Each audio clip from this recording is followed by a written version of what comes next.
It's really hard and challenging to take the bones of a 100-and-something-year-old building and try and repurpose it with a restaurant and a bar. And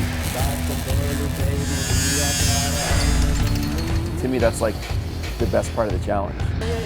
Our whole bar top's going to be all this great pinball glass, going to be backlit. We're going to have a great stage downstairs. The back of the stage is going to be a couple hundred vintage radios. We're going to backlight that. We call it a gastro brothel. Food in an old whorehouse. I'm Justin Cucci. I'm chef and owner of Root Down, Linger, Ophelia's, and soon to be Vital Root, and we're calling this L5, this restaurant we're in now. We're very busy restaurants. I mean, Root Down has been going on almost 8 years.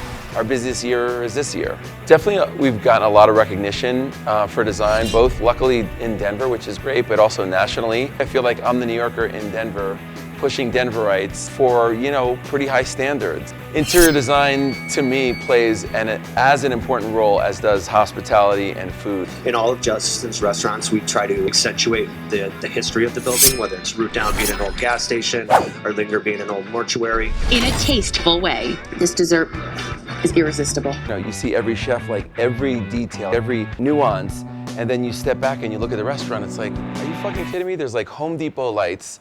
There's, crappy art he bought from like art.com and has no relationship to the chef. And believe me, this is not about money. I'm not saying that you need money to design beautiful restaurants. I think you can throw that aside and just say, get creative. Instead of buying a table from a catalog, we're gonna take a glue lamp from a 1950s building that was demolished, and we're gonna take what was normally just thrown in the scrapyard and we're gonna make tables out of it. Like, we're doing a project now at Root Down where we bought records and we're cutting them into tiles, and we're making a whole wall out of old records that cost us maybe $200. I noticed we throw out paint cans a lot, and I was like, what a pretty color in the paint can. So we have about 900 paint cans that have the paint inside. We're gonna take the label off, we're gonna screw them all up into the ceiling and drop little lights in it and create this like paint can light fixture. So by the time I opened Linger, I needed a bar upstairs, and I thought, wow, I have this beautiful RV. Why don't we crane it up here and turn it into a bar? And now the thing is just sort of the other iconic part of the Linger rooftop. And then we have a food truck too. And same thing, we just craned it upstairs and there it is. Some GCs, you tell them, hey, I want to move this wall and make water come. Jesus fucking Christ, are you? There's those general contractors. And then there's the ones who I say that same thing. He's like, okay, sure, let me think about it. We'll make it happen. Back here I have lunch trays, which are going into my next project. And I have 1,100 of these. Radio tubes, I have about 10,000 radio tubes in boxes. I made light fixtures out of HVAC ducts, and that's an HVAC duct.